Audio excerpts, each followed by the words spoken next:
very beautiful, subtle story. So let me read a little bit from it, and then I'll ask you to respond to the same question then about why did you choose this particular story? There are two things that made that story important. I felt it's important to tell it that way.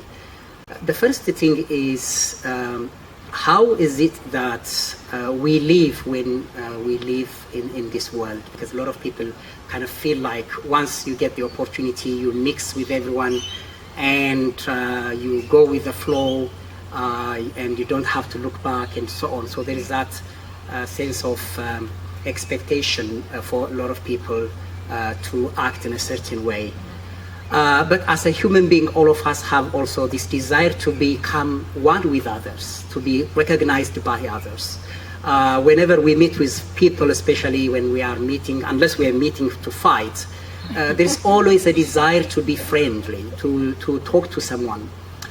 But I think what is probably unfortunate for some people, especially black people, indigenous people, people who are considered to have come from the non-Western places, that sense of getting in and mingling and becoming one is not easy, because they are usually seen not simply as people that can mix up, but instead as cultures, as identities, as bearers of some kind of story, some kind of ritual.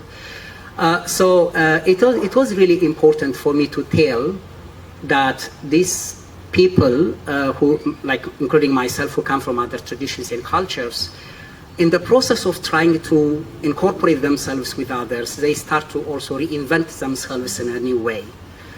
And another important point I wanted to make was that they also create the story of those who host them. That's to say that those people who oppress others do not see their image in the eye of the other person upon which they are inflicting that suffering, isolation, and pain. So Ermi has his own narrative, his own idea of what kind of people these people are, and how he can survive and reinvent himself to become acceptable in their setting. One of the things that I was grappling with is that you know, we really need to ask or to critically look into the difference between what we think and what we experience in relation to other people. The problem with a lot of people coming from, for example, Africa, or people who are dark-skinned and so on, people without asking any question, without knowing your story, without giving you a chance, they already have a story about you. In theorizing, they call it Orientalism, which is a kind of ideology that has become part of their culture. That you might have certain variables that are interesting to explore, but nonetheless you're just the same, you're different, you can never be, you know, one within that category. So there is that culture which is built not just, you know, suddenly now, but it has a lot of history in the back. But people forget that they have that ideology, that they see others not on the basis of their experience, but on the basis of their culture, which is the ideology they have to look at others. So whenever there is a chance to go beyond that ideology, all of a sudden there is this sense of encounter where the two are, you know, mediating through certain everyday mundane things that are common, and they discover their commonality.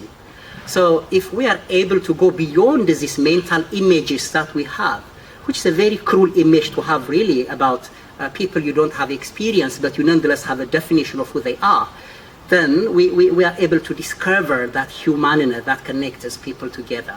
So that's what I was trying to get at. At the end, Ermi becomes kind of friendly when when the other friend discover, both of them discover the sense of vulnerability, that they're serving something, they're actually they're security guards serving a kind of system, but were unable before to go beyond their construction that they have from their own respective cultures. Yeah.